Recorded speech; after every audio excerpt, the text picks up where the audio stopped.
And that's when Kazakhstan kicked me out of Eurovision. Oh, hello and welcome to the NALPAs. As you can tell, there's a few people missing, but they're on the way. And I would like to introduce my guest tonight. They're ravishing, they're good-looking ballroom Evie. How are we, Evie? What an introduction. Thank you very much. I'm ever so well. How are you?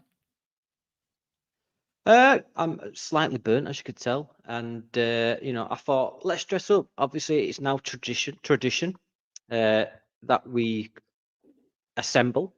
Normally, there's more there's more than two of us, but yeah, it is the NALPAs. I'm great for asking. Shall I play the intro, the fancy intro? I've got a fancy Absolutely. intro. Let's go Yeah? for it.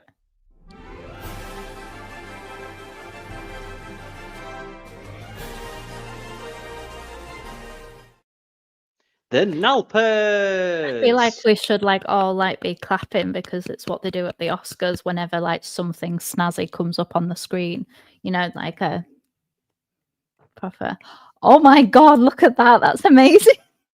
Yeah. See, I went all out this year.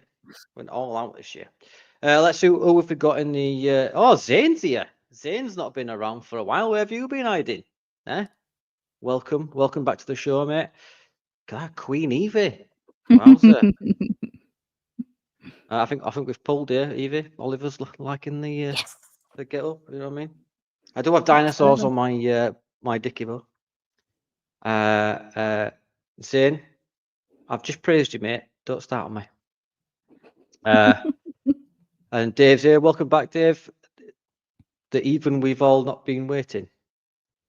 Oh. Do you want to see a magic trick, Evie? Go on then. Go on then. You go like this. Nothing in my hand. Right, ready? Yep.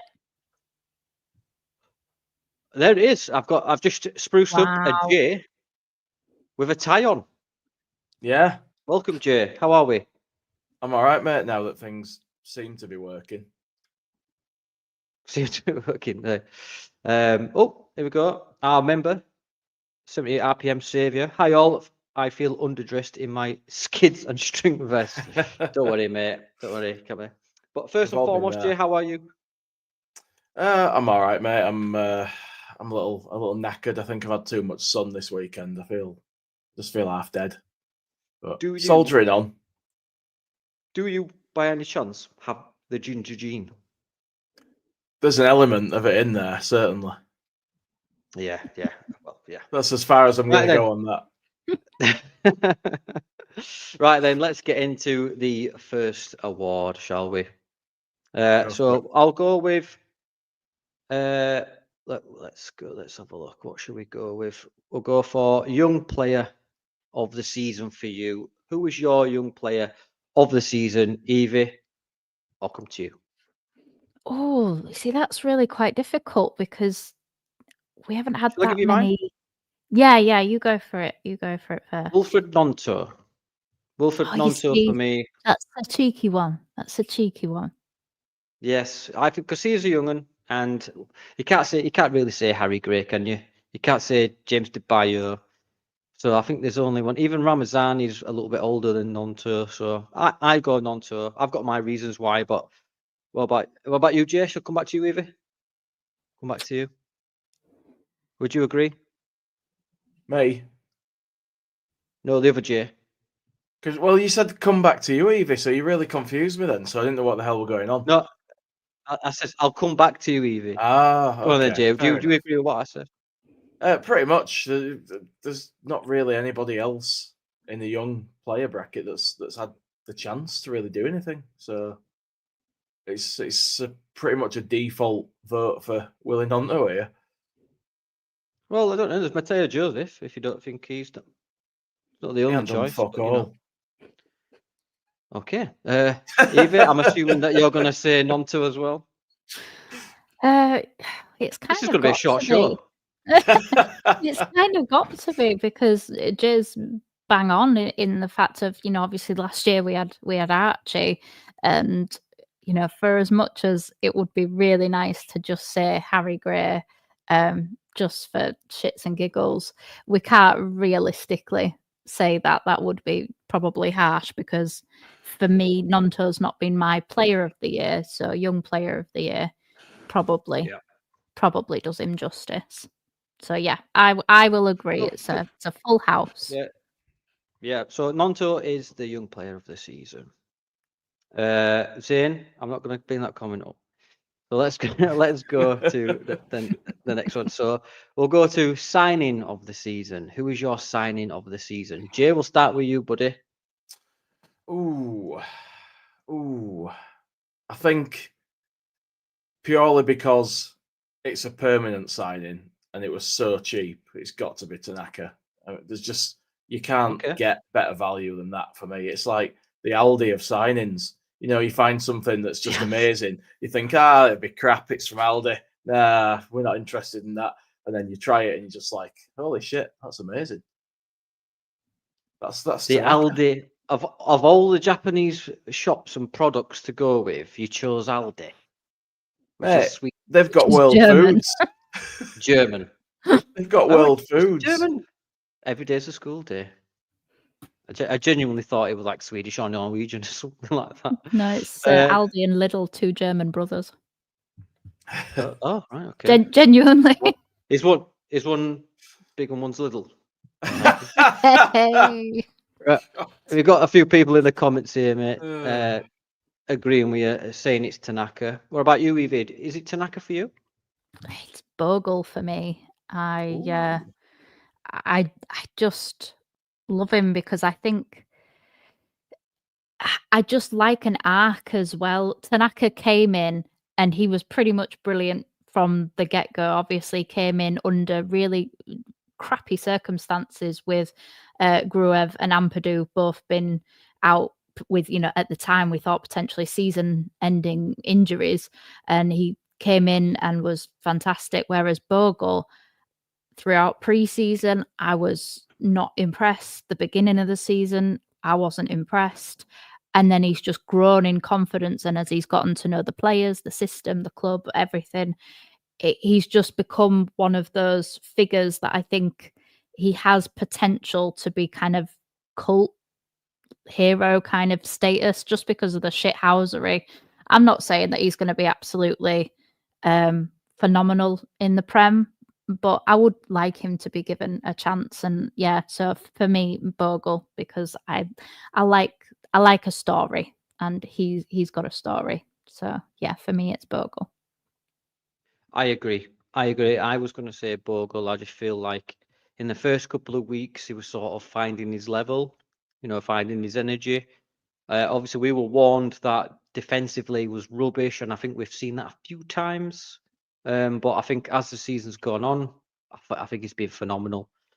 I definitely. I mean, obviously you've got honourable mentions like Tanaka, but I just feel Bogle tips it for me. Just for some of the goals that he did, like just taking it round him. That was it. Was it Plymouth or Coventry where he like megged someone on the corner and just went into the box and just slammed it in. I do believe. Yeah. I mean, it's great. Like, I can see why you're gone for Bogle. I'm glad we're not just all agreeing on the same thing. No. It would have been really shit if we did that. It wouldn't have been very good viewing, Jay. I'll be honest with you. It wouldn't, mate. We'd have had to do a talk sport and make up some controversy. But I'd have just start doing cartwheels. Turn me webcams over and just have to do a dance or something. Mate, I'd tune in for that. But it's it shows a lot of character from Bogle to end up being as good and as important as he was, because he was getting hammered in the early couple of months. People were saying he wasn't good enough for Leeds. We wasted money on him. Can see why Sheffield United got rid of him. All that kind of shit. Can't defend, and then he's sort of come through that and become somebody that you're upset if he's not on the team sheet. You think, oh shit, and that just says a lot for him. Do you think he can cut it in the Prem next season, Jay? I don't know if he's quite good enough, but at the same time, he's young enough that he could potentially step up, I think. And it's just going to be a time will tell sort of thing. I don't think it's a priority position when you look at how much we need, but I wouldn't be upset if they did bring someone proven in. Yeah. Well, Evie, this is a player that's been relegated with Sheffield United. Do you think he can cut it? Do you reckon he's learnt from his previous mistakes or his previous seasons? I think you've kind of got to look at Bogle kind of separately from the rest of Sheffield United, and that's not just because he's a Leeds player. It's genuinely Sheffield got promoted and sold a load of their good players, and then obviously got absolutely annihilated game after game. 8-0 constantly.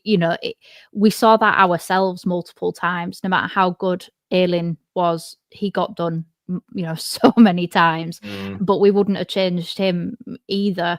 We would have changed other people around him so that we didn't lose his attacking. We have to play to their strengths, and Bogle's strengths, just like Firpo's strengths, is going forward and creating that attacking overload. So we need to invest in a partner for Rodon to secure that centre-back partnership, a good goalkeeper, and probably, another defensive midfielder as well, who's probably more proven. And I think that once you add those, the people who can cover Bogle when he makes those runs, I think he'll be better than a lot of people think. And actually, when you look at what a lot of Sheffield United fans were saying before he came to us, he was one of their kind of shining lights in the Premier League. In terms of an attacking side, obviously, defensively, Sheffield United they conceded over 100 goals, didn't they? So I think that makes them the worst defensive, team ever in the Premier League. Yeah. Yes. Fantastic. Another win for Leeds United. We'll take any we can get. Just saw Jason here says a comment. Bogle isn't. Oh, bloody hell. Where is it? Didn't Wilder say, though, he didn't want to get rid of him? Yeah. I believe. Yeah. He didn't. I think he were annoyed at him for going. Yeah. I think Wilder were more pissed off at the way in which Leeds might have gone about the business, because I think they whispered in their agency, yeah, we can give you X amount or something. And, we're favourites to go back up this year, etc., etc. And then obviously the old Hamer thing sort of happened, didn't it? But yeah, I believe he is my signing of the season. And I do think that given the right, whoever plays in front of him, and it's been Dan James mostly. Dan James is another one, playing in front of him if they get that partnership going. But we spoke about his defensive sort of attributes. Defensive attributes can be trained, they can be worked on. So I'm not too bothered about that. But yeah, so for me, Jayden Bogle is my signing of the season. Now I'll let you have multiple options for this one, and it is goal of the season. The juicy ones. So who for you? I'll start with you, Eva, this time. Off top of your head, do you have a favourite goal? Let's see in the comments as well. We'll talk about them ones in the comments. Oh God. No, it's just Danny. Call me Danny. Sorry.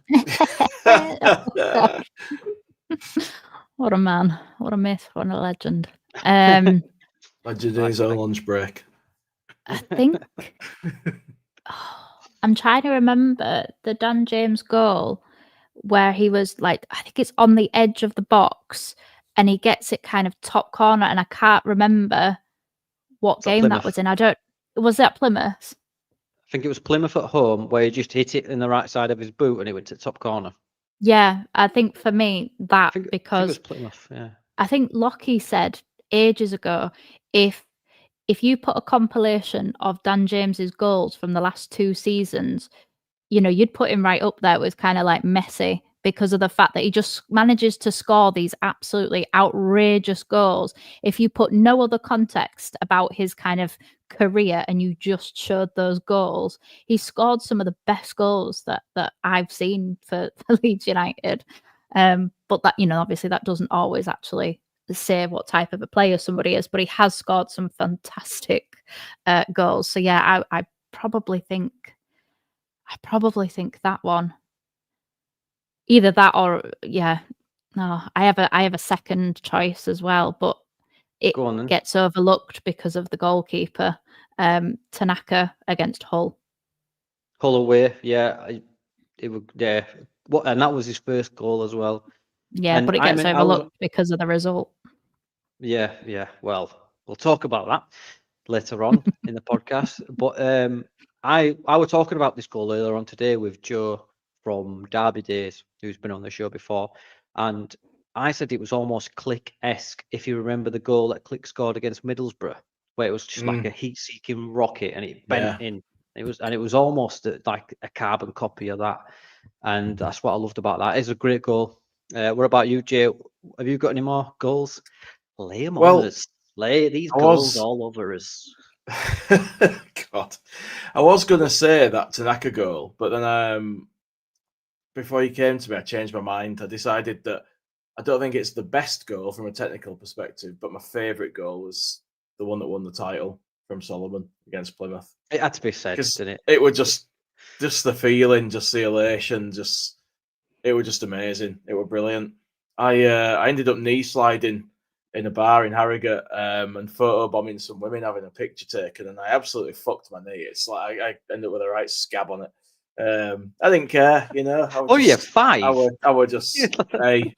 I felt like it when we won that title, mate. I felt like it. Did you do what Peter Griffin does, where he goes?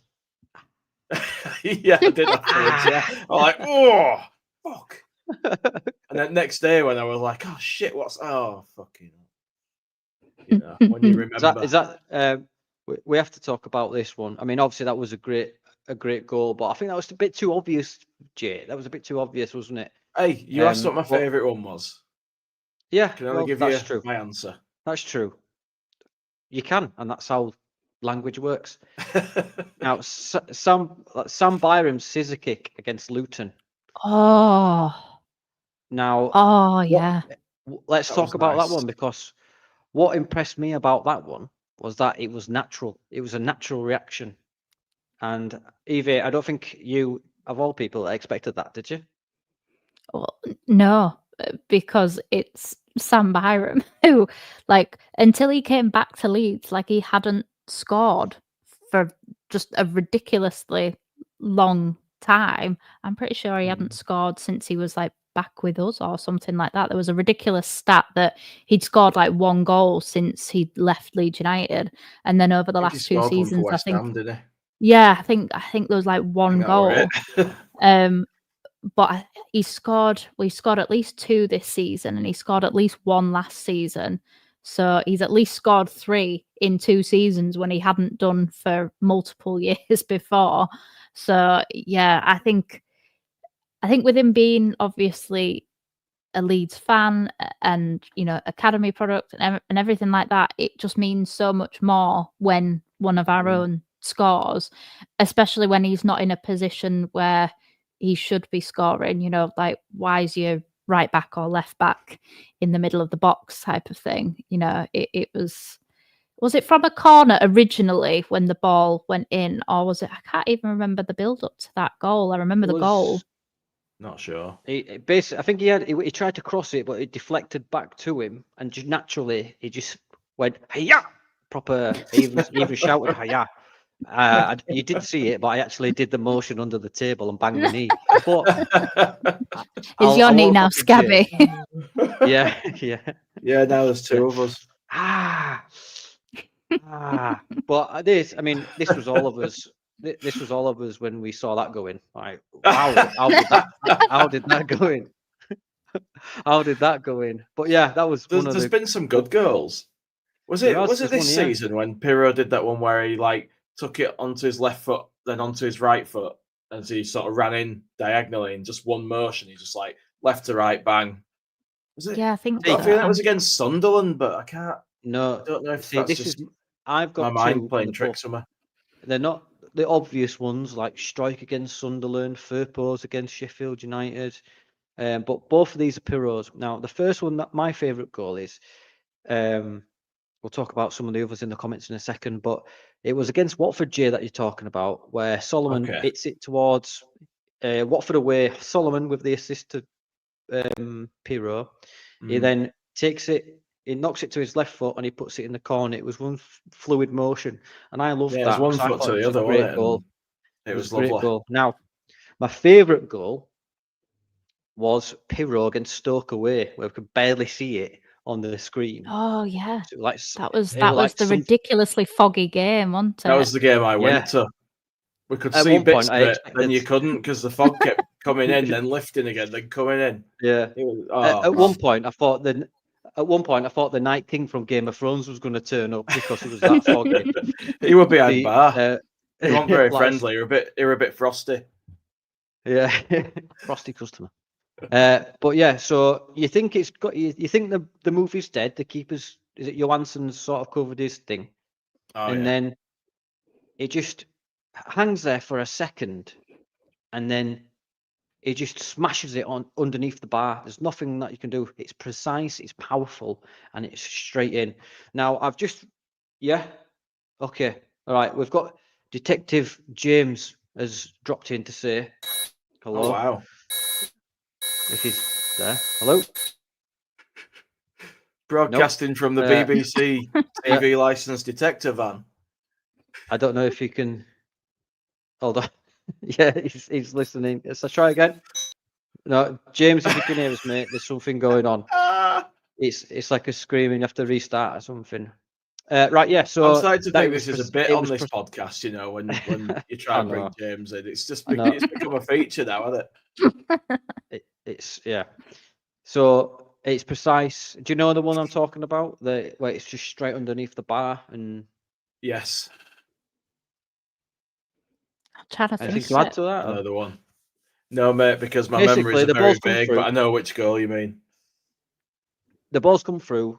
Johansson covers his goal on the 6-yard, but then Pirlo gets hold of it. He's on the outside of the 6-yard box. It's the tightest angle, and it just smashes it, and it goes underneath the bar and in. And that's one of my favourite goals. I did see, where is it? This one from Ollie. I like the Aronson one versus Derby. A nice team goal and a one-touch thing, because it was very good, wasn't it, Evie? That sort of passage of play, Yeah. then especially for Aronson to just sort of get his confidence back up with a goal. Yeah, it's why, different game, but it's why the should have been Pirro goal with Aronson assist at home, but against Millwall was so frustrating when they again wrongly ruled that for offside, because that was a beautifully worked team goal. It would probably have been my kind of team goal of the season, that had it have stood. But I love that, it's like with the the Huddersfield at home game last season, where basically everybody touched. It was like 48 pass, goal or something. Sorry, He's in some cave in Afghanistan or something. Via Morse code, isn't he? When you ask him a question, it's going to I think he's in the mountains of Afghanistan with that signal. How do you say Sorry, help in Morse code? Dot I don't dash dash dot dot, something like that. But yeah, so that is our goals of the season. I think that's about it. And Jason goes on to say the commentary from Bryn was Pirro dancing through Pirro for my favourite goal. Dancing in the streets of TNS. Genuinely, yeah. Right, let's go on to the next thing. So, sorry, that's my shopping list. Sorry, mix up. Right.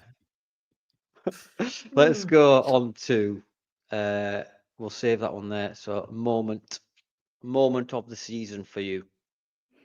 What was the moment of the season for you? Not game, just moment in particular.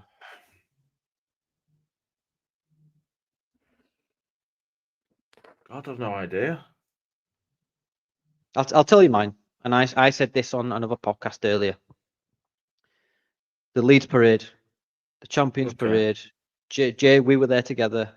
We were. Just couldn't see anything. I couldn't see anything. Just the smoke, the flares, the smoke. I remember seeing Voba very briefly, and then it passed through Ramazani doing his thing, and then I just remember seeing Dan James enter the bus, realizing how fucked he was. I remember seeing him clear as day, and he went, when you get drunk and drunker throughout the night, and every time you realize how drunk you are, the more drunk you realize you are. Yeah. So he was like this. Yeah. I'm not even joking. When you I start saw doing that the from, like, breathing. 10 foot away. Yeah. So, but yeah, going back to the day, I thought the day was start to finish. Jay, obviously we were there together. I won't rub it in for Evie, but I'm gonna. It was just great to be around friends, other content creators. It was. And just a sense of just being part of this community as well. Other Leeds fans were all there for the same thing. Yeah. Evie won't know, she wasn't there, but No. she chose to go on holiday instead. But Unbelievable. oh, it's shocking. Let's see if you're ready. Nope. You're killing me, man. I can't. Yeah. Evie, Evie, how did you find? Have you got a moment of the season before we talk about the parade? Well, obviously I wasn't there, but I'm not gonna lie. I watched. Hold on. You wasn't there. Where was you? I was in Egypt. I can't believe it. I know.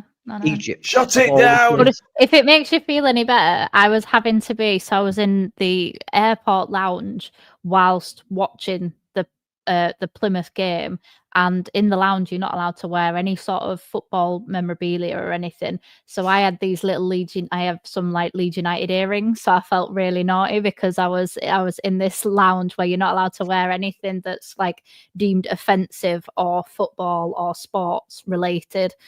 And we're there with our phones watching the game, and obviously I'm getting more and more angry because I'm watching, I know that Burnley are winning and we're drawing and it's the 90th minute and I'm just losing all hope.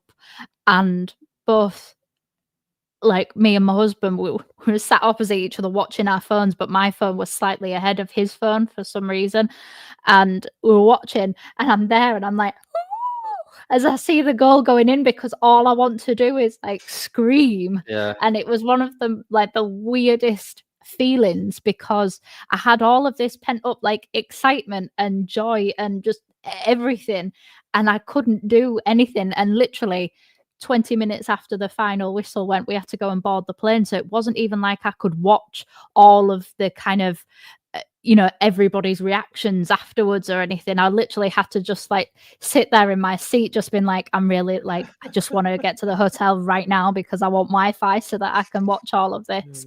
And then I watched all of the parade. I watched it live on YouTube for 2.5 hours or whatever, however long it was on for. And I'm not gonna lie, I got emotional. I'm there, with wine and lemonade in my hand on a sunbed, getting very emotional, listening to very, very drunk people, and just seeing all the flares and just watching everybody get more and more inebriated. And I'm there just like, God, I'd give anything to just be there right now. But at the same time, I'm not great with crowds and crowds of people. So I would probably have had a panic attack and have it be the best day of my life all at the same time. So it would have been, You missed out, Evie. You missed out on Piss Alley. That'd have been an experience for you, wouldn't it, Danny? Oh, I'll tell you something. If the entrance to hell had a door, right? I'm gonna load it up. I'm gonna have to try and find it. Jay, can you talk us honestly, Evie? Right? Cerberus himself would not guard this door, right? Cerberus is the three-headed dog to Hades. Jay, right. Can you tell us? I'm gonna load it up. I need to show it. If my eyes saw it, you guys have to use it. It were like a trip to Victorian Leeds is probably the best way I can put it. So there was on the hedgerow, there's just an alleyway that was kind of gated off, and it became the toilet basically, and everybody was going in there. Men, women, the ladies was just at the bottom and just round the corner, so you're slightly out of sight. It's one of the most horrific things that I've ever experienced. I'd have to purchase a Shiwi. Yeah. I think, I'm not even joking. My eyes were burning, Danny. Cholera. A new strain of cholera was created that day. And I'm not even joking. I need to show you this. And honestly, it is absolutely. Do we really need to see it? Is this actual footage? No, It's actual stuff. I need to show. I'm not going to show you like the contents within it, but it's the. It's not. It's Hey, it's not bad when you were enough from the filming me, is outside. it? No, the phone was big enough for that. If you know what I mean. Okay, cheers, James, mate. you there? Yeah. Can you hear us? Can you hear me? Yay! Hey, Radio Free James online. Welcome, James. The sellotape works. The sellotape works. Detective Inspector James is joining us from the borough of some local crime scene. But before I do, check this crime scene out. Oh, Look there at we the are. state There of she that. is. Look at that. That is Hell's Alley. So yeah, I mean, honestly, have you seen Resident Evil or 28 Days Later? It all starts from one of them alleys. That It is was an brilliant. Welcome, experience. James. Welcome, James. I hope you are well and you can hear us. We've gone through signing of the season, moment of the season we're talking about now, and goal of the season we've talked about. So right off, we'll fire through and then review, mate. So what is the goal of the season for you? Jesus Christ. I'll say one of Tanaka's goals is his header against Sheffield Pull away. United. I like that little header. I'll say that one. Oh yeah, that was a Pull away really was good. goal. Yeah, but I'll go for the header, the little dinky header. Next one, please. Go on, far away.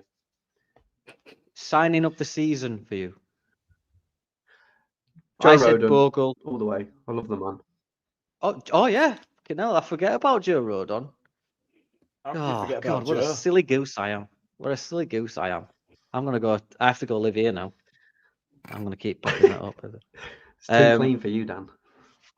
yeah, lick it clean.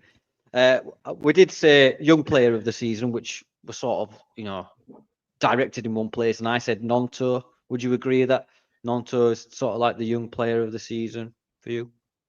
No. Nah, Josh Giliviogi. Well, I suppose he Young at heart. Young at heart. He's Yeah. that old. He's been reborn, so therefore, he's. Exactly. That's what it is. Yeah. Well, all he's been doing all season is getting sort of chat GBT speeches, give to the lads. You know what I mean? Some shoulder rubs before we go on and all that. And then we're talking about the moment of the season, James, where me and Jay have just talked about Hell's Alley. Evie talked about Egypt, where she just to remind everyone where she wasn't at the parade. She was selfish and decided to treat herself to a nice, fabulous holiday. What about you, James? What's the moment for you this season that stuck out?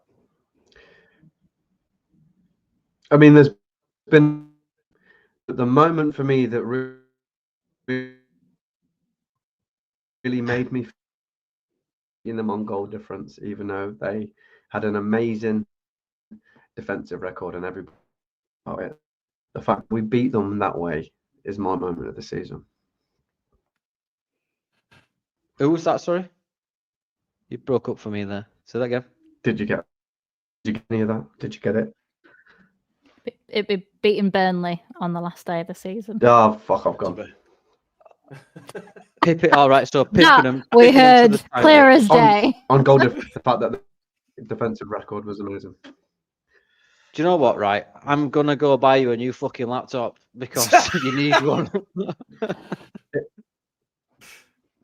That's my moment of the season. I'll take anything. Yeah. Right then, let's. You never asked me my moment of the season. Don't you dare move on.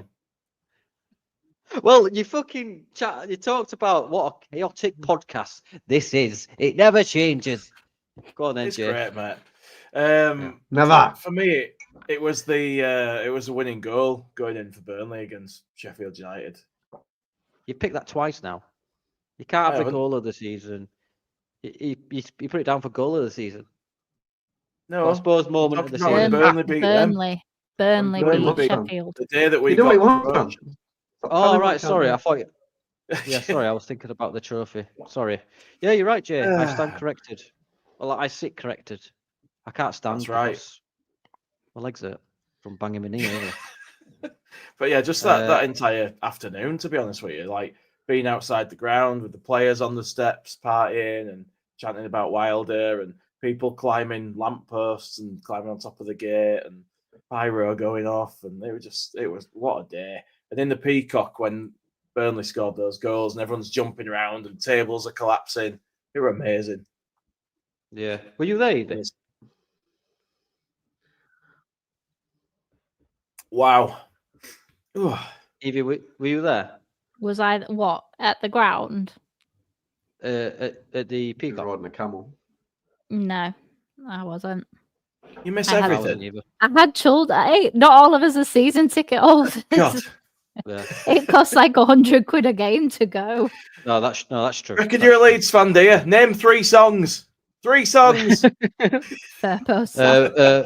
Marching on together. The song about him, and about us. Yeah. Yeah. So I don't know what the fuck I'm doing now. I'm all thrown out by Jay's antics. Right, we'll Do move you want on me to to our. tell you what I'm my here for. actual moment of the season, because we were just talking about the parade? My actual moment of the season Go on was then. Is it you getting on a was flight to the- Egypt? no, it Turning was, your back on Leeds United in their hour of need. it was when it was when Daniel Farker like collapsed on the pitch after the Sunderland game at home, after we just got obviously the last minute winner, to which obviously he then got a yellow card and was banned for yeah. the next game against Sheffield United, Oh, which really obviously damaged us, having beaten them 3-1. But yeah, I love that. I love the fact that correct. everybody like Gilavogi kind of went and jumped on him and then pulled him up afterwards as well. And everybody, Yeah. it was just that feeling of, for as much as it was great to beat Cardiff 7-0, it was great to beat Luton at home 4-0, it was great to beat Stoke 6-0. It's the last minute. I'm just saying. You're a dead man walking, Joe. Oh dear. Yeah, I He had think a similar one. nobody the can beat a end. last minute winner, and obviously No. I know that we kind of had a bit of a wobble after that, but at that time that was such a pivotal game, and if we hadn't have won that and we'd have still had the wobble, there's a potential that we don't go up automatically, because there's a shift in momentum. Oh, here she goes. So Here she goes. Let's Different reality, Let's not Evie. forget. But let's not forget, Farker has had a bit more pressure on him this season, especially from the fans' perspective. Even though he's just won us the league with 100 points Oh, plus mate. X amount of, and going off the barometer of X, certain fans don't want him, which is fair enough. You're entitled to your opinion, but I believe he's earned that right to represent us in the Premier League, and just back him in the summer. But that's a conversation for the summer. Now, on to the biggie. Player of the season. Now, there are some honourable mentions. So the ones that aren't mentioned here, we'll mention after. Just in case you're watching. When I watch this back. Danny, remember this, please. Right. James, we'll start with you. Who's your player of the season? Player of the season for me. I don't want to go obvious, but I have to say, for me, it's probably got to be Bogle. I just think Really? he's That's got- not so obvious for me. keep it. Got amazing. But yeah, Bogle for me, I think he's been amazing. I think he's really, really good. So he's my player of Yeah, the he season. was. Always got Obviously, it was defenders, my don't signing I? of the Crazy. season. Yeah, it's like you used to be one. And yeah, it was my signing of the season. For me, I'll go with the guests first. So, Evie, who's your player of the season? Dan James. He's my boy. And also, I think if 2 you years on the take trot, that. Rutter, if you take Rutter and Somerville out of the equation, actually, he's been our most consistent player for the last 2 years. So, I just think he's wonderful, and I'm so glad that he's finally getting the recognition, both with having a couple of songs now, and just you know, we're actually able to say his stats back up. Absolutely. But his stats back up my kind of adoration of him as well, because he really, again, it's the same reason why I picked Bogle earlier on for signing of the season. I like a story, and you know, Dan James not coming to us, then going to Scum, then coming to us, being played out of position, going to Fulham on loan, getting relegated, coming down with us, you know, all of this stuff. He's not kicked up a fuss with anything, and also been able to, his head has slowed down so that his head and feet can kind of work in sync. And I love that, and it just makes me, it makes me feel kind of like it makes me feel like sad happiness, thinking if the board had have invested in Bielsa, would have been able to see this Dan James under Bielsa, because this is the Dan James that Bielsa wanted to sign. So yeah, for me, he is my player of the season. Yeah, I agree. I can see why you've nominated him for your player of the season.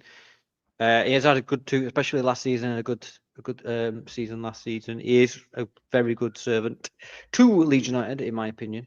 But it's not. He's not my player of the season. Jay Cartier of Ought to Know Better fame fought alongside me at the Battle of Helm's Deep. Who was your player of the season? I want to see yours in the comments as well. Everyone's watching. Part of me wants to give it to Solomon, because he played such a pivotal part in our attacking threat throughout the season. There were, you know, he did have a couple of crap games, but there were a fair few games where everything good that we did came through him, and that happened numerous times, especially towards the back end.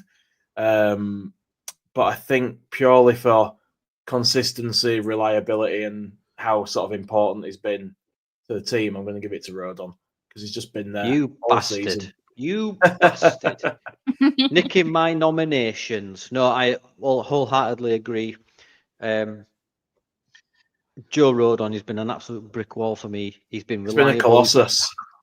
Yes, a colossus bastard at the back. A championship grizzled bastard, as the square ball lads say. That's it. I think he's been Mr. Reliable. Yeah, and I think he's able to make that step up for me. I think so. But it needs the right partner. Here's a question, and me and Joe from Derby Days were talking about this earlier. Where with Ampadu, right? Do you going into the Premier League? I want to get James's comments on this first. Do you move Ampadu up into midfield, or do you keep him at centre back? And I want to get this from you. I'm just talking on Joe Rodon, because that championship duo with Rodon and Ampadu, it's colossus for me. Excuse me. But I prefer Ampadu in midfield and get another centre back. So what I would James, start with you.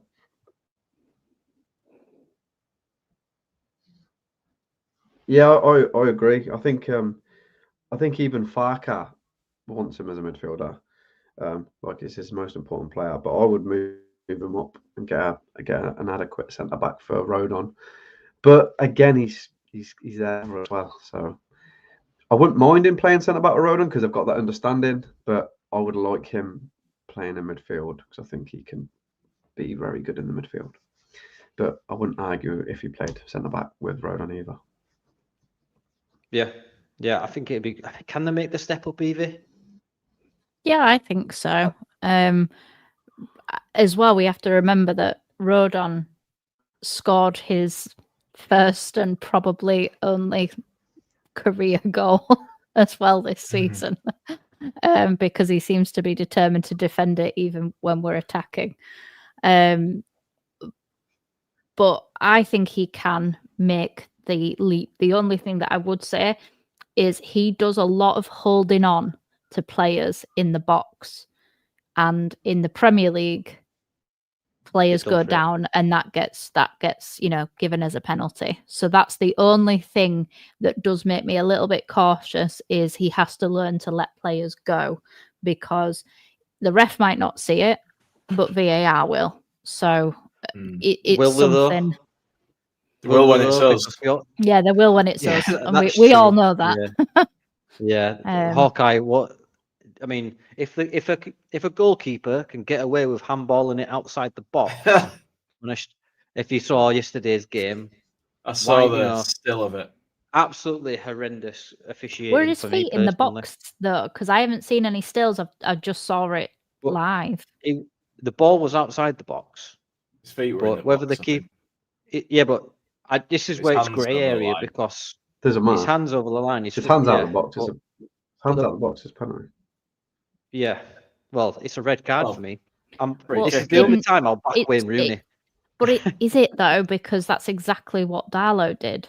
Darlow punched the ball outside of the box, and he got But a yellow card, and they got a free it kick wasn't- given. He should have been But off the as thing well. is, with Henderson, he was denying a goal scoring opportunity. Darlow wasn't. He was going for the In ball. Haaland is in his current form. Is he really denying a goal scoring opportunity?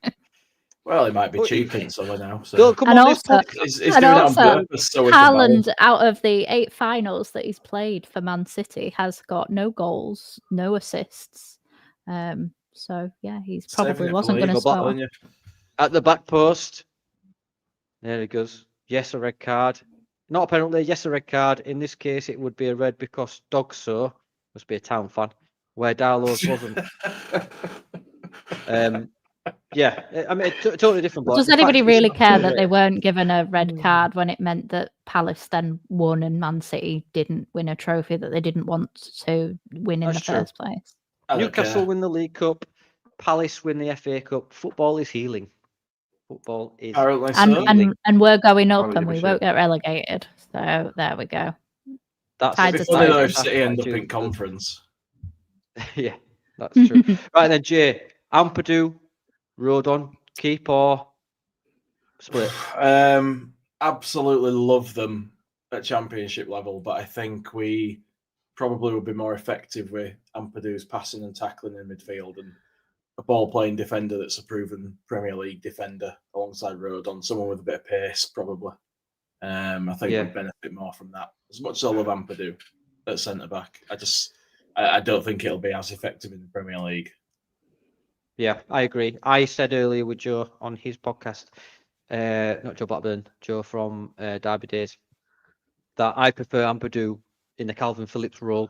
You know, Gruev to the bench and then get a ball playing centre back, as you say, next to Rodon to build.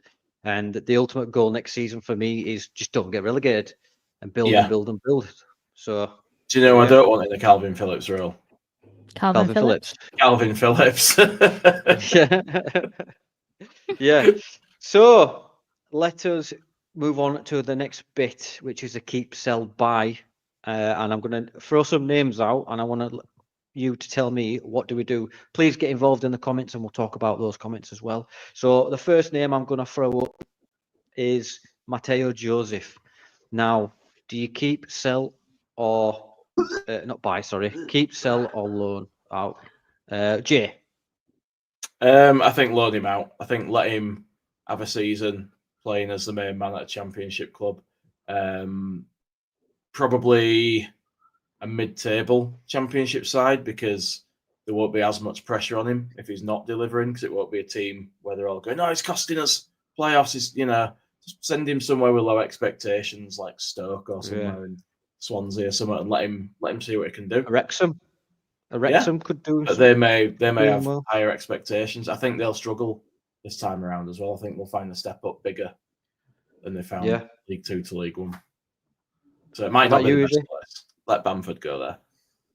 Yeah, that's true. I think, loan him out. He needs a lighter shirt to wear right now while he's still learning how to play against men, because obviously where we've seen him thrive is in the under-21s and the international under-21s as well. We haven't really seen him thrive against, proper adults. And I think that he needs to learn that, and as well the expectation. If he'd have maybe been played more last year, then maybe he is a little bit more useful, or would have been a little bit more useful to us this season. But with it being the second season, the last season where the parachute payments are effective, really. The job needed to be done, kind of thing. And unfortunately, once that initial few games were out of his system, he fell off. So yeah, I don't think we sell him, because I think that there is a player in there. I really do.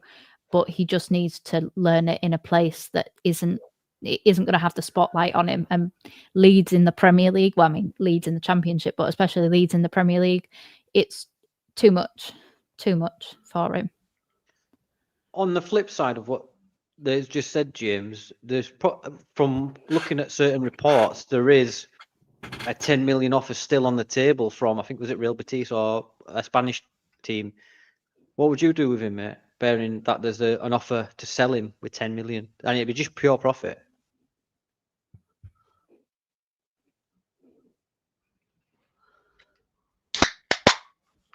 I think he goes abroad, loan or sell, either one. But I don't think he goes.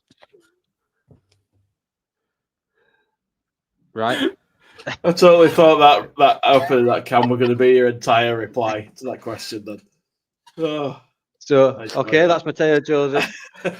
We'll talk about Mana Solomon. Evie, do you bring him back? There's talks of Solomon going to Marseille, Champions League football, but on the opposite side of that, yeah. Do we bring him back, Evie? I would love to bring him. I'd love to bring him back, whether he wants to and whether the financial package, considering that obviously we are going to be one of the 3 favorite teams to be relegated. We'd have to have a release clause that at least made us a little bit of money on him, as well, because there's talks of 15 to 20 million. We all get really shocked when we hear the prices, but that's really cheap in this current market. It shouldn't be. That should be a brilliant player. But, you've got Aston Villa and Chelsea selling players that have played no professional adult minutes for 40 million. So, 15 to 20 million for a player that was arguably the Championship equivalent to Rafinha at the end of the season last year, dragging us, to promotion in certain games. But I hope that we sign him. I really do. That's a great comment. Oh yeah. What? So it's us, Spurs, and Man U. Honestly, did anybody watch the Man U Chelsea game the other day? No. We could take those teams. We could. Hey, this was literally like 2 days ago. It was the Friday night game, I think. But we could take both of those teams. They were awful. It was a brilliant. Absolutely crazy. Oh, because we haven't beaten the Euro them finalists. when we came back up. Yeah, what's crazy to me is that the Europa League finalists are only 4 or 5 positions above us. It's crazy. Absolutely dreadful final. I hope Spurs get it. I want Spurs to get it. Imagine those twats going down next year, though. That'd just be that'd be the icing. I think especially if we stayed up at their expense. Oh yeah, please give it to me. Excuse me, I'm going to clip that. Send it there. So, Jay, do you want Solomon back, or do you let him fly away? Yeah, I think that to get somebody of equivalent kind of talent is going to cost you more than 15 million quid. So it's a no-brainer for me. Even if it doesn't work out long term, there's no risk there to me. Well, minimal. Yeah, minimal. Watch, as soon as he signs that line, he'll trip over Bamford or something on way down. Well, that's the one worry, isn't it? But apart from that, like talent-wise and ability-wise, there's no sort of risk in it for me. Not for that money. What about you, James? Would you like to see Solomon come back? Sounds good. Yeah, I mean, he answered the injury problem at the end, didn't he? He sort of kept himself fit. So yeah, if he's fit, then yeah, I'll take him. Keep him all the way. Sweet. Oh boy, and another one we have to talk about, Melier. Evie, is your best friend, or Monfrere, I believe you called him at one point.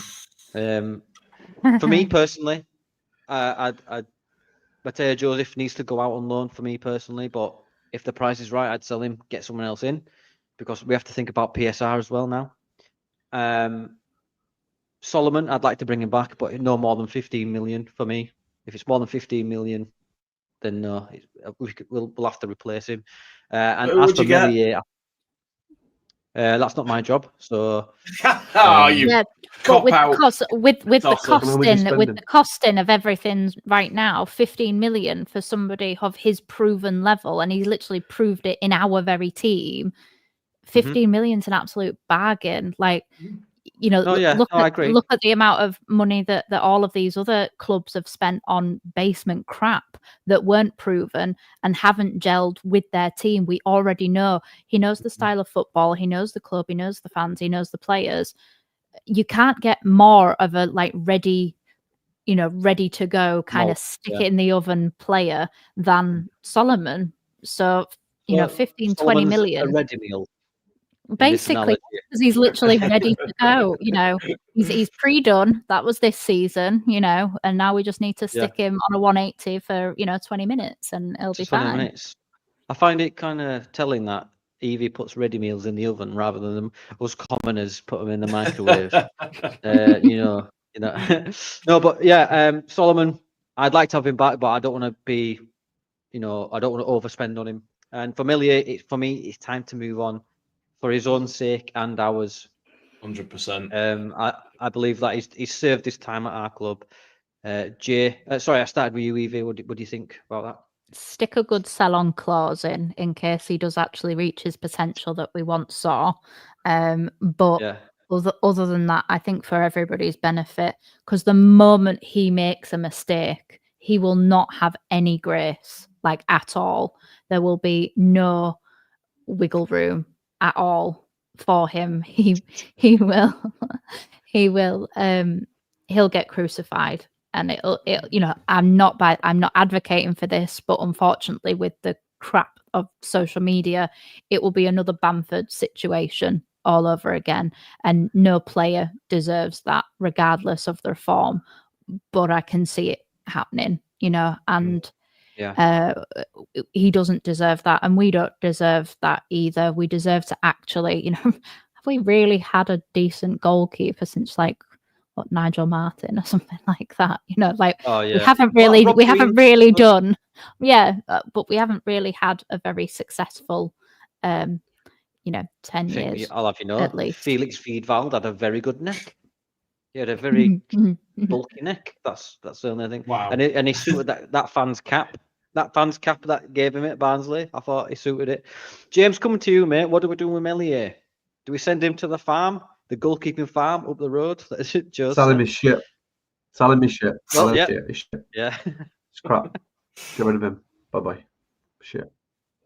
Au revoir, Melier. Jay? End of it. Short. It's done. Well, they've shown us that they can send Katy Perry into space, so why not Ilan Melier? I'm happy for him to go. Melier's just texted me and he says "sacre bleu" or something. I can't read French, listen, but I'm assuming he's not happy with you, Jay. If you think that's a bit harsh, alternatively, you could always send him did he drop another ball, did he? Let local kids tape fireworks to him or something. Like giving something back to the community. So I'm gonna put "sell" next to his name, just to cover all bases here. Yeah. There's a few more to get through. Sam Byram, we are, according to the retained list, we are in talks with Sam Byram. Me personally, I think we've got Schmidt. I don't think we need Byram. Byram for me, also I like him because he's been at the club, as Evie said, knows the club, etc. But he's too negative for me. He always plays it safe and goes backwards for me rather than just to lump it in the box, which I like to do. Jay, I'll start with you, mate. Do you keep Byram as an option? Bit of wisdom. I think if it doesn't prevent us from a PSR perspective from being able to sign anybody, then yes, as a character to have in the squad and someone you can call upon if you need somebody with experience and that kind of thing. If it's going to prevent us signing a younger, potentially better player, then I would say let him go. I'd like to have him, but not at the expense of improving the squad, is what I'm saying, basically. Yeah. Just to address this comment, Joe, I put down medium, but I believe I might be a large. So I'll text you later, mate. So, just sorting out my own Mate, admin on the podcast. if you're a large, then I'm going to be like painted on with that large I've ordered. But if I get an extra large, it'll look like I'm wearing a 90 because the sleeves will be down here. Yeah. Yeah. Do you know? I'm not doing it.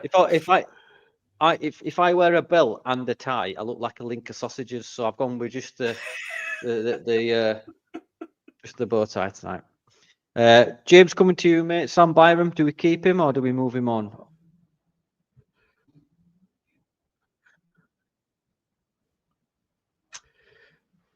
Don't really care, to be honest with you. He's not going to play a lot. Yeah, keep him for the fact that he was one of the four that when him, Mowat, and Taylor and Cook come through, I thought, yeah, they're going to be our leaders to the Premier League. So to have one of them sort of a club in the Premier League for that reason, yeah. But I'm not really asked. He ain't going to play a lot, is he? The four horsemen of the monk apocalypse. The monk apocalypse, yeah. Evie? I would keep him. I think he has the potential of being next season's Gilavogi type character to just get, help younger players. He can play in cup games so that it prevents anybody who's usually used getting injured in games that the majority of them are going to be irrelevant for us next season.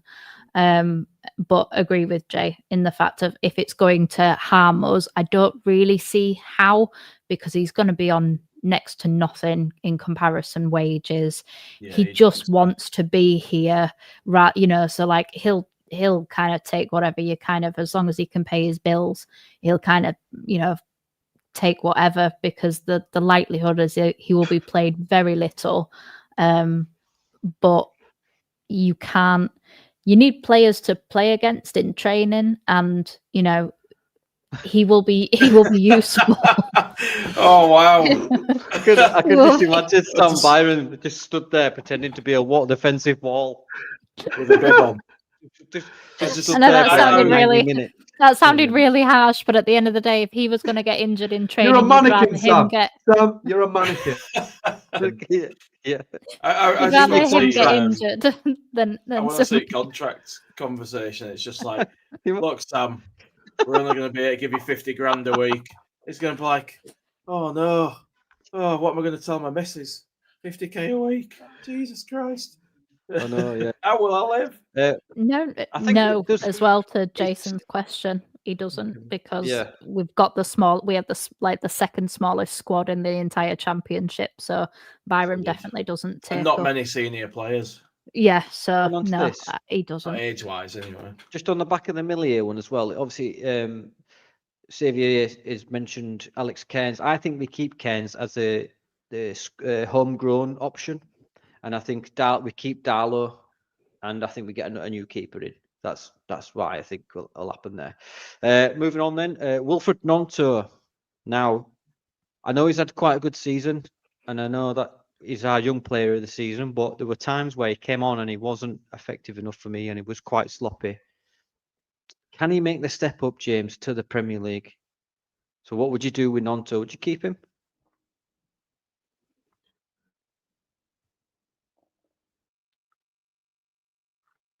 Who is it? Sorry, mate. You went quiet when you said his name. Gnonto. I don't know. I wouldn't be. If we do sell him, it's profit. Is okay. Yeah, I'd sell him. All it took was, it's profit. Yeah, I'll sell him. Yeah, sell him. I mean, you could be looking, Evie, at about what, 20, 25 million for Gnonto? Yeah. I mean, I would keep him personally, because I actually think that the Premier League, I know it sounds daft, but I actually think his style of play, his type of character will thrive in the Premier League as well, because of the fact that he buys a lot of fouls and they don't get given in the Championship, but they are more likely to be given in the Premier League because players are more protected in the Premier League than they are in the lower divisions. So I actually think that he will be more useful. There was a point in our relegation season where he was the kind of the crutch player that we were all turning to, between him and occasionally Somerville. We would turn to them to just please do something creative. And I actually think that he will do that. And also he signed a new deal at the beginning of last season, just after the window closed. So I actually think that even if we just keep him for 1 year, he gets enough, goals and things. Even if he doesn't suit us long term, we can then sell him for more than what we could sell him for right now. Yeah. What about you, Jay? What would you do with him? I would not be selling him because, like what Evie was saying there, the relegation season, I feel Sell like him or people put him have forgotten. If you put him in there, what came back out of there would not be willing on it. I mean, to be fair, with his height, he'd be swimming in it anyway, wouldn't he? So. Yeah. I can't say that. I'm going to say something about there being so much ammonia in there, but I won't now. Get you cancelled. But I think people forget the ability that he does have, because he's not had the best couple of seasons. Nobody can sort of argue that. But we did see what he's capable of in the Premier League. We do know that he has got that talent and that ability. And if he can recapture some of that, then he'll be a hell of an asset for us. So I don't think selling him at this point is the right move. I think give it a season in the Premier League and see how his development is going and make a decision after that. I don't think you're going to get 25 million for him at this point in time either. I think you're probably going to get about 15 and some add-ons, most likely. He didn't have a stellar season. He wasn't bad, but he wasn't sort of best in the league level this year for me. So I don't think you get a big fee. And with that said, I don't think it's worthwhile selling. James has been called to a crime scene. He'll be back soon enough. What do you think, Danny? Like, what offer would you take for Nonto if you were to sell him? Oh yeah, say me take a fiver. Who are you putting me on the spot? Well, no, because I have a point, so I need your answer in order to come with my point. Well, tell me what your point is, and I'll no. No. Look, I just think that he's had a go at the Premier before. We all thought he was this player. He do have potential. I do agree. But what are you doing? Get down. Talking to me board. Sorry. And I just feel like I won't be bothered if he went. Do you know what I mean? I won't be too bothered. But so what's to answer the your cost, question? then? All right, I'm getting to it, Evie. Bloody hell. No, I'd say 20 to 25 would be reasonable for me. Right. Okay. Personally. So, are you about to put me over the coals? Are you about to drag me? Because if so, I'm gonna. All right, and 35 to 40 million then. How about that? No. Because it's fine with the 20 to 25. So out of Solomon and Nonto, who's been the better player this season? Solomon. Right. So if you want 20 to 25 million for Nonto, then why do you only think 15 million for Solomon? Well, now you mention it. Hoisted by your own petard. Because Nonto doesn't have a history of harsh knee injuries. But he does have a history of not playing. He does, but that's not why he's gone under certain surgeries for ACLs and stuff, and he's missed X amount of games. He's not played in the sense that I'm thinking I'm stalling because my brain's not working. Thanks, Joe. Exactly. I was just about to talk my way out of this. I was just about to say this. Oh, cheers, Joe. But no, that's my point. Like, I think that. How old is Solomon? To be fair, I don't actually. Is he 26? He's mid-20s, I believe. Yeah, he has been around. 25. 25, 26. 25. Yeah. So he's what, Yeah. 3 And years? not- 3 years Nonto's older than 20. Nonto. Nonto's 20 in here or something like that. No, he's at least. I'm sure he's 22 this year. Oh, right. 21. Well, I'm sorry. I'm sorry, Evie.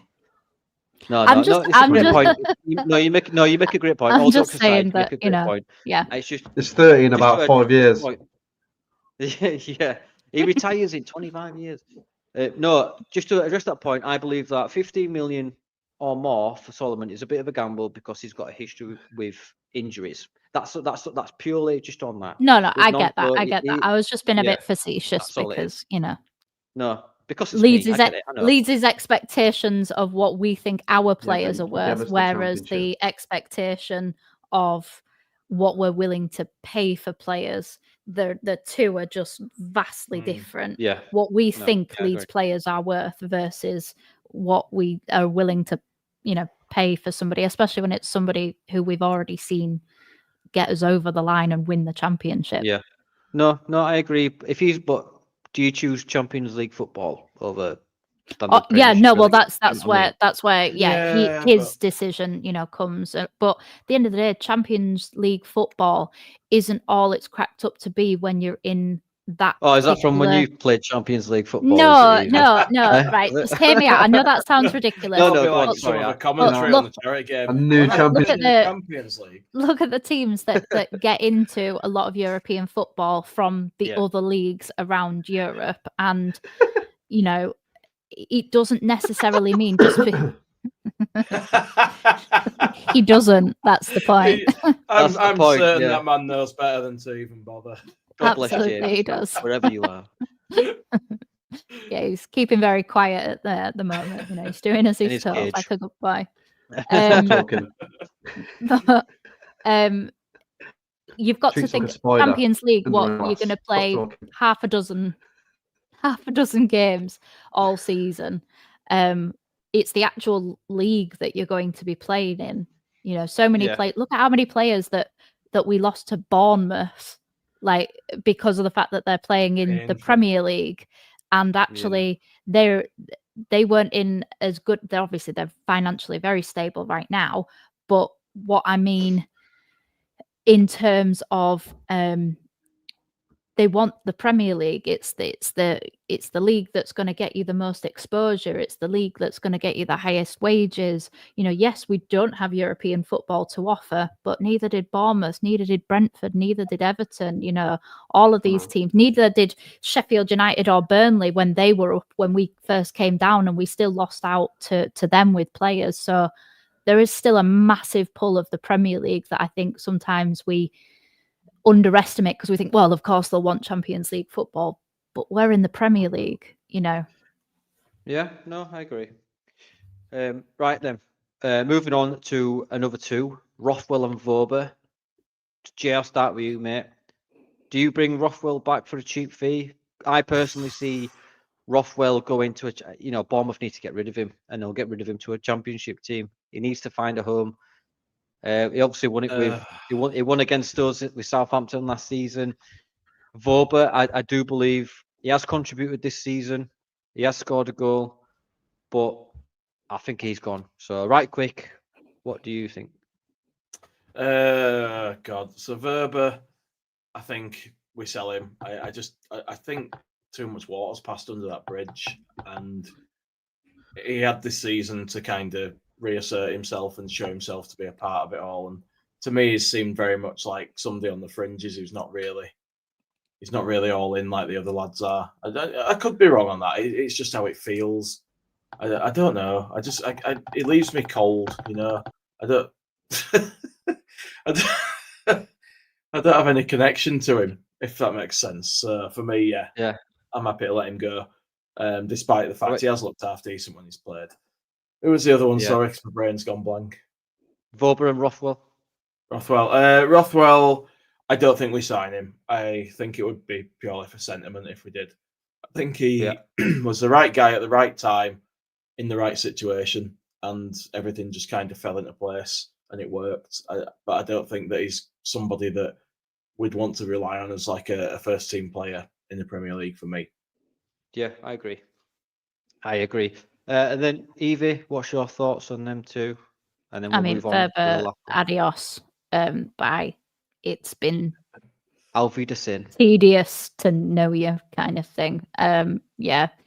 At least Aronson came back and did, give everything this season, regardless of whether we found him tedious at times and ineffective at others. But Verba, I didn't. Everybody's entitled to do. Everybody pays their money to. Everybody pays their money to go watch games, so you're entitled to react however you want.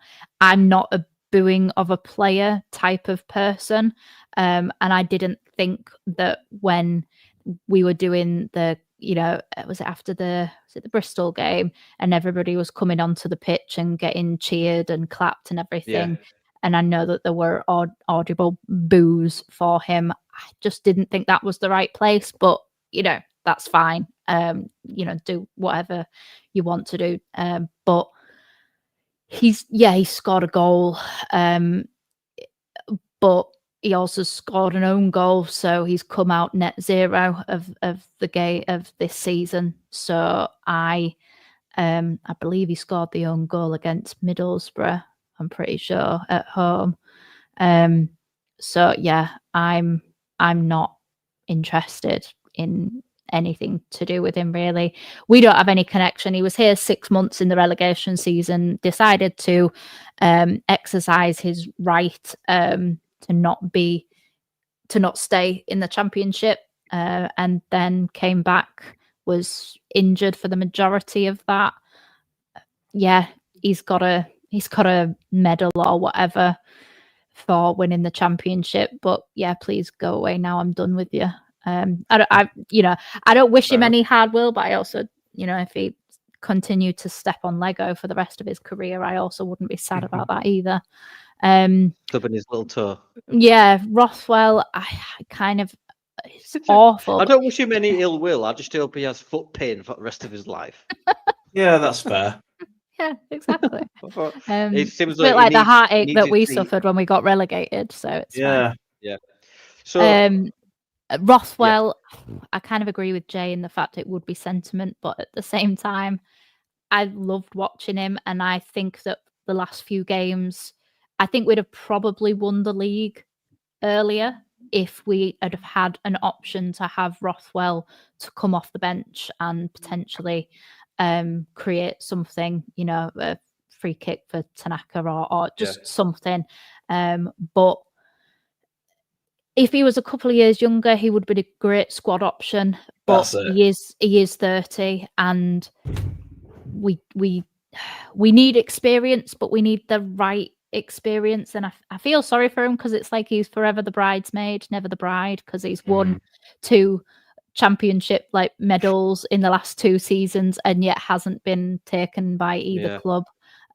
So yeah, he needs to go to a Championship club, really, or a team that's coming up that will probably end up going back down to the Championship. I feel bad, because I really like him, and he has a brilliant beard as well.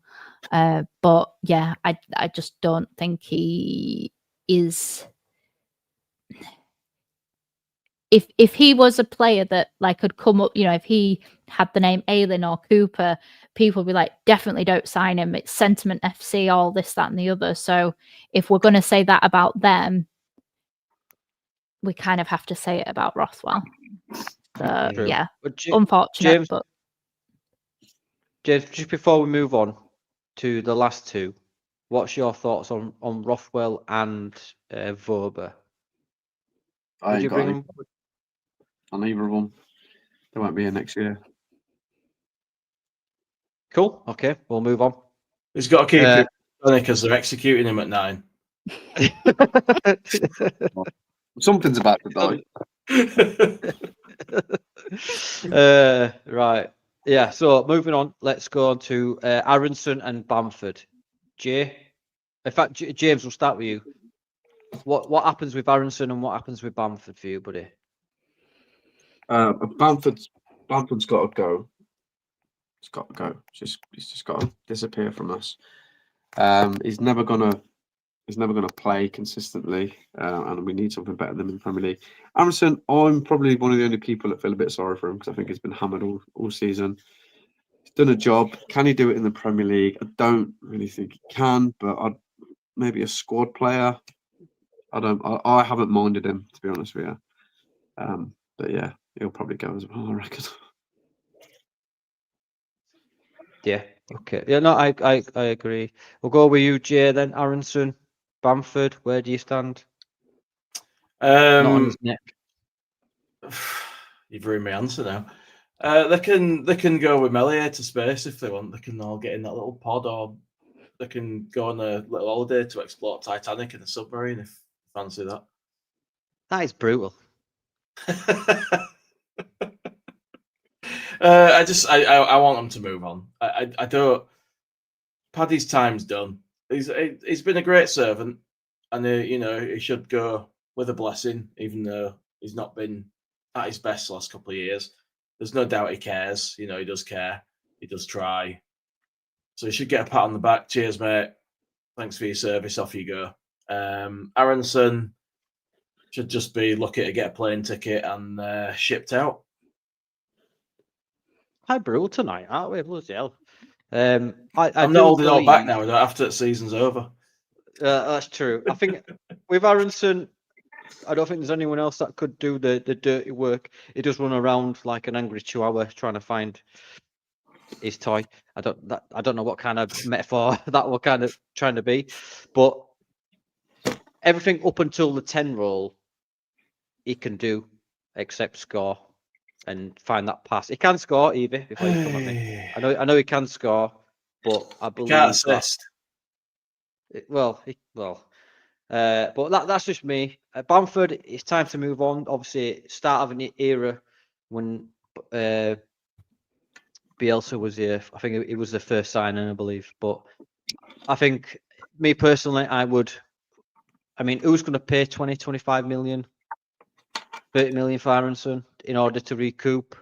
I don't know. Well, we don't even need to sell him for that. We wouldn't need to sell him for that because of amortization. We have paid.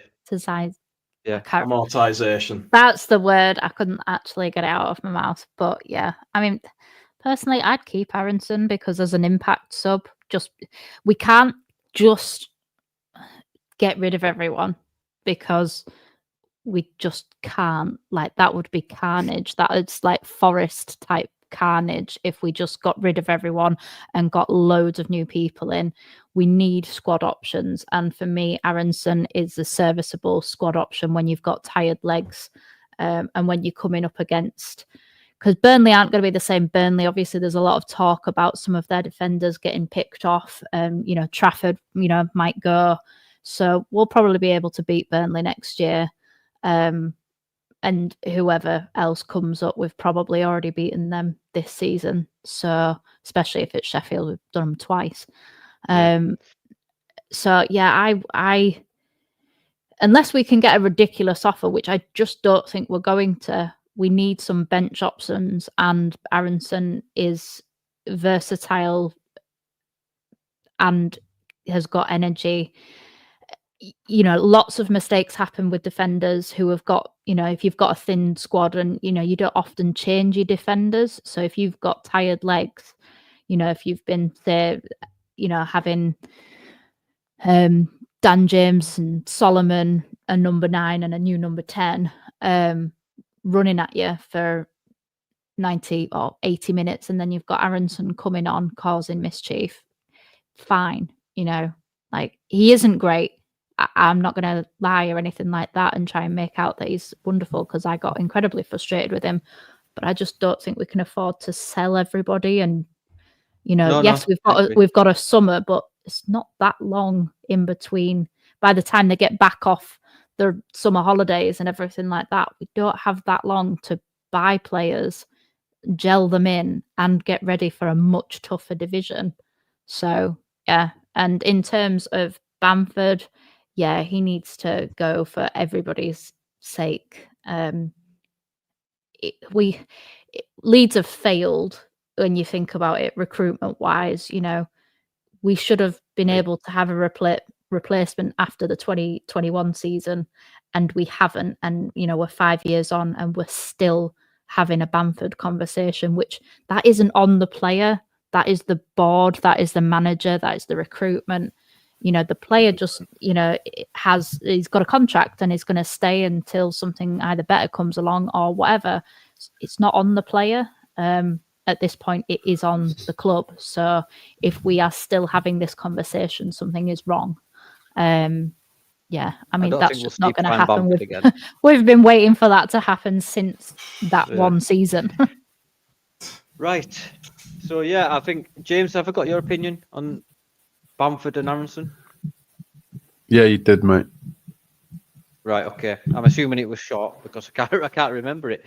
But anyway, I believe that is the end of. In fact, just for old time's sake, why not? Bloody hell. Let's do it. Top knob. Why not finish the season with a toppers and nobbers? No, that is not what you pay extra for in a massage parlour. It is top knob.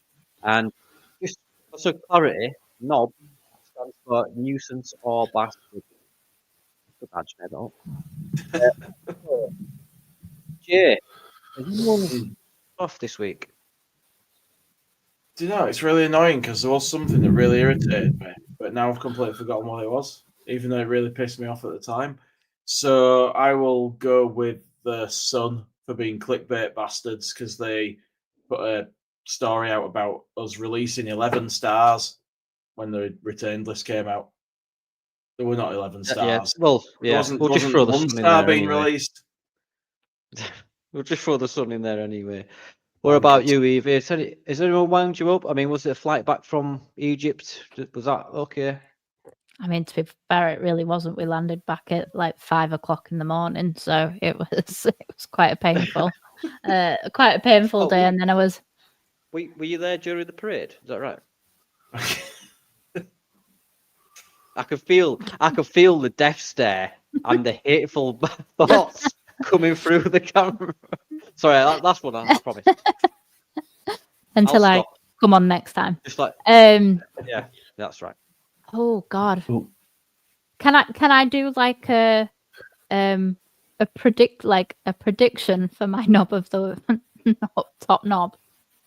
Yeah, sure. Because I'm gonna choose VAR because I'm really not looking forward to having that. I know, but it's just been so nice to be able to just watch football and celebrate immediately or get pissed off at the linesman because he's blind, but either way it happens immediately. That's probably mine. Although I've seen some good ones in the chat actually. I will bring them up. James, who's pissed you off this week? The referee for sending off that Bristol City defender for making a great tackle against Sheffield United in that first leg.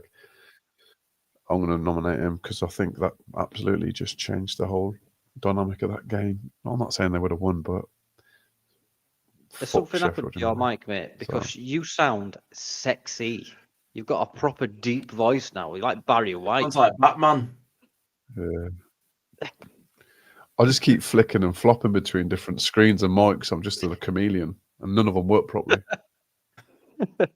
You sound like Deep Throat from Metal Gear Solid. That sounds like a porno that you've got. It's what I'm in. It's a special I'm running on my OnlyFans right now. You're the Deep Throat. Did you get sore throat after? No.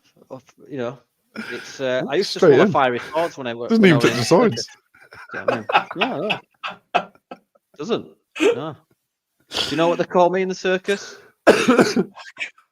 Danny, because that's my name. The gobbler. Anyway, moving on. The gobbler, the Yorkshire gobbler. Sounds like a really bad superhero. Anyway, so we have the referee from the Bristol City game. We have VAR, which is a given, and we've got Jay, who forgot but then remembered the Sun. However, we do have some really good ones in the chat. So obviously, I don't know if you've seen it this week. Ampadu's ex-missus, I've no idea which one, with that shirt. I'm not going to give them airtime because they're a bunch of see you next Tuesdays. Rio with the same club, and there's a few people agreeing that it has to be Ferdinand.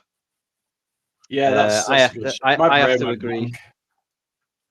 Yeah, well, He deserves more than a week of being a knob, to be fair. Old. He does. yeah, I mean, he's got a lifetime of it, so yeah. Maybe you could Especially knowing rebrand the thing next season, the Rio Ferdinand Top Knob Award. Yeah, no, yeah, That's a good yeah, idea. But, you know, it has liable and It's all a that. great idea, Jay. I think so. Can you do me a Immortalises favour, failures. James? Can you say better lock them doors and with the high? Can you just say that for me? Better lock them I can, doors. yeah. Go on then. Oh, you want me Better to lock say it? I them thought you doors. asked if I can say it. I just all of a sudden I find you really sexy. Better It's lock the them voice. doors It's the and deep voice. something else, whatever you said. So I'm going to nominate all of them. The Gobbler. Rio Ferdinand, the Yorkshire Gobbler, Yorkshire's crappiest superhero. Hey, that's me, the Yorkshire Gobbler. There's a skit there somewhere. So you are this week's Don't top even knob. touch the sides. No. Top knob. God. Yeah, that is the end of this week's episode and the second annual NALPAs. Can you believe it? I like to thank Evester, the Meanster, as I like to call her, behind her back. Thank you for coming on and spending. Sorry, we have gone over, but it is a special, so you can forgive me. And Jay from Ought to Know Better fame, obviously, and my counterpart, Detective James, who's come straight from crime. Any crimes to report, James? Yeah, somebody's nicked all my equipment. That's why I've had to put all this shit together. I'm trying to figure out where it's all gone. I think that Yeah, gobbler nicked it. right. I think he swallowed it all. down in one. Is he like is he half man, half pelican? He's got it all in his mouth. But yeah, Yeah. for everyone watching, Prick. thank you very much for your support, your likes, your shares, getting involved in the chat throughout the season. We really appreciate it. And we hit over 1,000 subscribers. Can you believe that? So this is a No. trophy No, I cannot from me believe to it. me. I've just picked it up. I just found it. It's just for He effect. just But yeah, he's picked that out of his thanks to mouth. everyone. Yeah, the gobbler dropped it on his way out. Evie, thank you for coming on throughout the season and your contribution to the channel. How's Discourse of Peacocks going on? And where can we find you for those that don't know? I've been quite quiet recently just because I've had a lot on personally and Lies. also, You're a liar. also I don't know if you know this, but I went to Egypt. So yeah, Was that when? When did you go it was there? when the parade was on actually. No, you wouldn't do Yeah, that. You wouldn't go on holiday. No, with a I parade. was such a bitch. I chose to go on holiday abroad and yeah, do that instead. At least you're honest. At least you don't, just go. But no. Thank you very much, Evie. Where can we find you on your channels? YouTube? Discourse of Peacock, just on YouTube. If you don't already, please do go and check out her channel. It's great stuff. And she talks a lot of mental health stuff and other stuff and obviously Leeds United. Obviously, it's easy. Obviously. Yep. Please go check her out and smash a like and show her some support. And then we get on to Jay of Ought to Know Better fame. Have you done the podcast? Is that you done for the season? We've got an end of season one coming up, but I don't know when it is because nobody seems to be asked to actually pod at the moment. So we've not been on for like 2 weeks. I've been like, let's do a pod, lads. And yeah, they all want to watch the playoffs first to see how it ends and then do a big end of season thing and talk about all that. I've been like a coiled spring, mate. That's why we're waiting for my appearance tonight on here. I was There you go. We're doing it Friday, didn't I? Yeah, you did. Yeah, message me saying, "What time is it tomorrow?" Like, it's Friday tomorrow, mate. What are you doing? I said that to you on Wednesday, though, didn't I? And then realised that tomorrow Yeah. we're Thursday, and it's not even on Friday anyway. So yeah, that's where Yeah, my brain's been this week. We will be back in a couple of weeks' time, maybe to do a catch up, or when just before the season starts. We're gonna have a couple of weeks break. James might have to build his own computer like Tony Stark in that cave. James wasn't here at the beginning, so do you mind if I just quickly show him the intro to the NALPAs? Yeah, go for it.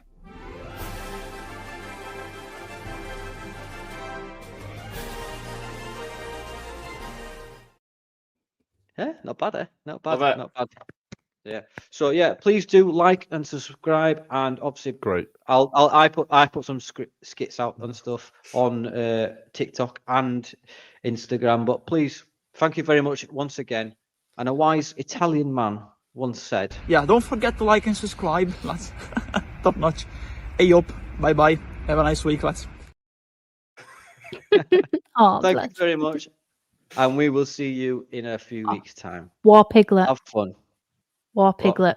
Comment. Oh yeah, not yet. 20th of July, we are playing the Content Creators Cup. I have got a picture here. Thank you for coming. Where are you? Where are you? There you go. Joe Blackburn is running it, and credit to Joe. He has done a fantastic job Playing by getting it himself. all the bits and bats together. Unfortunately, James is away, so he can't play. He's doing an Evie. He's coming back I'm the in same day Egypt. though. I'm not really. He's in Egypt. But yeah, please go check out the any other content creators, Joe Wayman, myself, Jay Cartier, Evie is commentating. But yeah, we'll see you all in a couple of weeks' time, and have fun. Thank you very much. God See you bless. on